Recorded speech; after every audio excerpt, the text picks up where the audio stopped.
Hello friends, welcome to our YouTube channel All About JNK. So guys, this is our new channel. I hope आप जो भी content मिलेगा आपको आप like करोगे, कमेंट करोगे, शेयर करोगे और सब्सक्राइब कर लेना चैनल।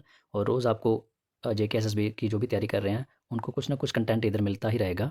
तो अगर कंटेंट अच्छा लगे तो आगे अपने फ्रेंड्स के साथ भी शेयर करना वीडियोज़ को। तो सबसे पहले हमने जो आज टॉपिक उठाया वो है history of JNK। History of JNK तक हम एक दो लेक्चर्स तक पहुँचेंगे। उससे पहले कुछ बेसिक टर्म्स होती हैं, इंट्रोडक्शन कह लो, तो जो हिस्ट्री में रिपीटेड आगे चलती हैं तो उनके बारे में हमें पता होना चाहिए। इनफैक्ट सबसे पहले तो हमें यही पता होना चाहिए कि हिस्ट्री क्या होती है। तो the study of past is called history, कि बीते समय में जो भी घटनाएं घटी हुई होती हैं उन्हीं की डिटेल एक्सप्लेनेशन या जिनका लिखित में प्रमाण होता है हमारे पास, उसको हिस्ट्री बोलते हैं। ठीक है। और हिस्ट्री बनती कैसे है या हमें हिस्ट्री का कैसे पता चलता है? या तो हमें कोई रिटन में कुछ प्रूफ मिले होते हैं कोई, अ, और या फिर क्या किया होता है कि अगर कोई छानबीन करता है, खोजबीन करता है, इन्वेस्टिगेट करता है, ठीक है ना? तो जैसे हमें पता है हम कि खुदाई करने में कई बार हमें कितना कुछ मिलता है। तो फिर उनकी कार्बन डेटिंग करते हैं तो पता चलता है कि ये इतने साल पुरानी थी, ये इतने साल पुरानी थी, ठीक है ना? तो हिस्ट्री का वहीं से पता चलता है। तो अगर हम छानबीन, खोजबीन या इन्वेस्टिगेट करेंगे ही नहीं तो हमें कहाँ से पता चलेगा? तो जिस वर्ड से उठाया गया है हिस्ट्री वर्ड, उसी का उसका मतलब यही होता है, छानबीन, खोजबीन या इन्वेस्टिगेट करना। तो हिस्टोरिया वर्ड से उठाया गया है हिस्ट्री वर्ड, ठीक है? ग्रीक वर्ड है एक हिस्टोरिया, वहीं से लिया गया है द वर्ड हिस्ट्री। और ये जो आप मैप देख रहे हो, ये मैप मैंने जम्मू कश्मीर की जितनी भी 20 डिस्ट्रिक्ट्स हैं उन्हीं का मैप है। तो ये इधर आप देख सकते हो कि कौन सी डिस्ट्रिक्ट के साथ बॉर्डर शेयर हो रहा है और लोकेशन क्या है कौन सी डिस्ट्रिक्ट की, कहाँ पर है एग्जैक्टली, ठीक है। अब है आगे कि फादर ऑफ मॉडर्न हिस्ट्री कौन है। तो लिपोल्ड वन रैंक, ये एक जर्मन हिस्टोरियन है, इनको फादर ऑफ मॉडर्न हिस्ट्री कहते हैं। और फादर ऑफ हिस्ट्री किसको कहा जाता है? ग्रीक हिस्टोरियन हेरोडोटस को, ठीक है। और यही जो है वो वर्ल्ड के फर्स्ट रियल हिस्टोरियंस थे, वर्ल्ड के फर्स्ट रियल हिस्टोरियन।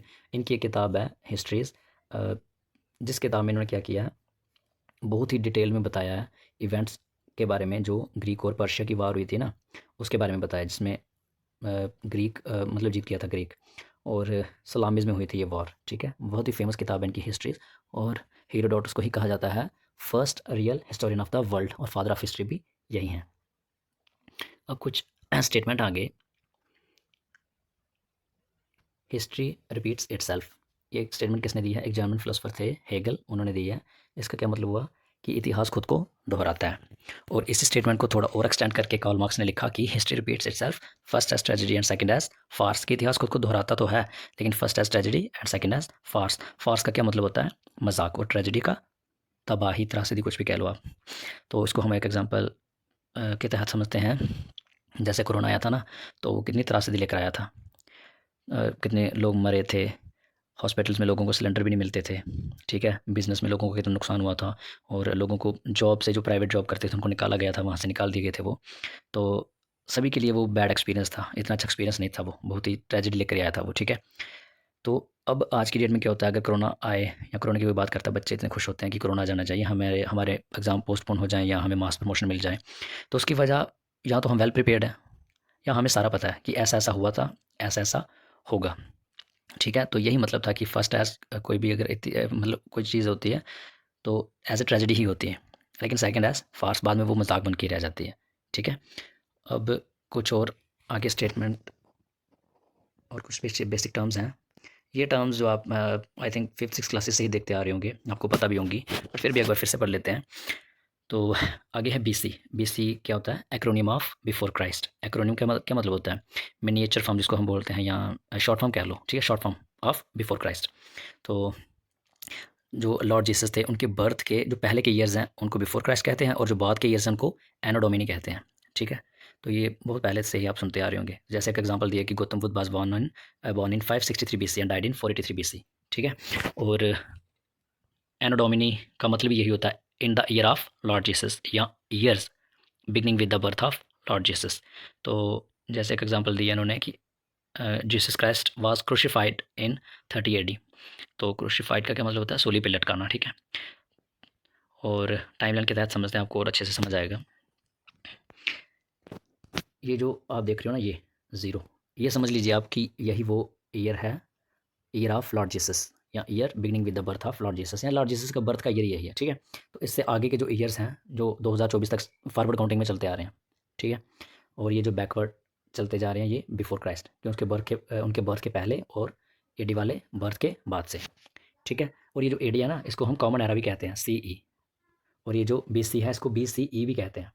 आपने किताबों में देखा होगा, बिफोर कॉमन एरा और कॉमन एरा, ठीक है। क्योंकि ये वाला एडी में है, तो मेडिवल हिस्ट्री और मॉडर्न हिस्ट्री एडी में ही पढ़ी जाती है, यहाँ CE में, कॉमन एरा में। और ये जो है BC या BCE, इसमें हम पढ़ते हैं एंशिएंट हिस्ट्री, ठीक है।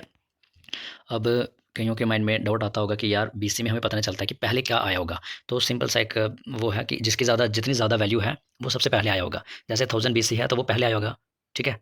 और 999 BC है वो बाद में आया है, ठीक है। पहले वही ईयर आया है जिसकी जितनी ज़्यादा वैल्यू है, ठीक है। जैसे 100 BC पहले आया होगा या 99 BC, तो 100 BC पहले आया है, फिर 99, फिर 98, ठीक है। और इधर से जो ये वाला एडी वाला पार्ट है, ये बिल्कुल आसान है। ये आई होप आपको ये समझ लग गया हो। तो अब कुछ और हैं टर्म्स। तो जैसे डिकेड क्या चीज़ होती है, तो स्पैन ऑफ 10 ईयर्स या पीरियड ऑफ 10 ईयर, उसको हम बोलते हैं डिकेड। और पीरियड ऑफ 100 ईयर्स को सेंचुरी। अब फर्स्ट हाफ किसी भी सेंचुरी का मतलब कैसे पता चलेगा हमें कि फ़र्स्ट हाफ कौन सा है। जैसे एक एग्जांपल लेकर समझते हैं कि 1900 से लेकर 2000 ये जो एक सेंचुरी थी, तो इसमें अगर हमें पता चलाना हो कि फर्स्ट हाफ और सेकंड हाफ कौन सा है, तो कैसे पता लगेगा। तो जो 1901 से लेकर 1950 तक है ना, वो फर्स्ट हाफ है। और 1951 से लेकर अप टू 2000 वो सेकंड हाफ है। सिंपल, ठीक है। और मिलेनियम क्या चीज़ होती है, मिलेनियम होता है 1000 ईयर्स का टाइम स्पैन, ठीक है। 1000 ईयर्स का जो पीरियड होता है उसी को हम मिलेनियम कहते हैं। अब जैसे एडी में मिलेनियम कौन सा हुआ होगा, फर्स्ट एडी से लेकर 1000 एडी तक फर्स्ट मिलेनियम, ठीक है। और फिर आगे 1001 से लेकर अप टू 2000 तक सेकंड मिलेनियम। अब BC में मिलेनियम अगर हमें पता करना हो तो 1000 BC से लेकर अप टू 1 BC तक, ठीक है। 1000 BC से लेकर 1 BC तक वो BC में मिलेनियम है वो, ठीक है। अब ये जो है सिरका या CA/C, कई बार आपने देखा होगा कि कुछ डेट्स के साथ ये भी लगा होता है। तो उसका क्या मतलब होता है कि अगर तो हमें एग्जैक्ट डेट पता ही नहीं है किसी भी इवेंट की, तो हम उसके साथ सिरका लगा देते हैं, या CA या /C, ठीक है।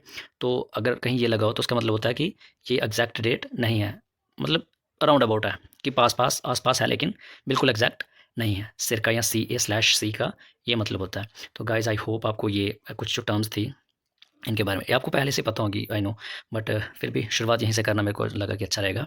और नेक्स्ट वीडियोज़ में हम और ज़्यादा पढ़ेंगे अब history of Jammu and Kashmir के बारे में, ठीक है। तो ये जितना बताया ये बहुत बेसिक है, ये आई थिंक बचपन से ही पढ़ते आ रहे हैं हम तो, बट फिर भी कोई बात नहीं, फिर से पढ़ लिया। तो नेक्स्ट वीडियो में मिलते हैं गाइस, तब तक के लिए आप ये जो वीडियो है इसको शेयर कीजिएगा, लाइक करना, कमेंट करना। तो thank you guys, next video में मिलते हैं।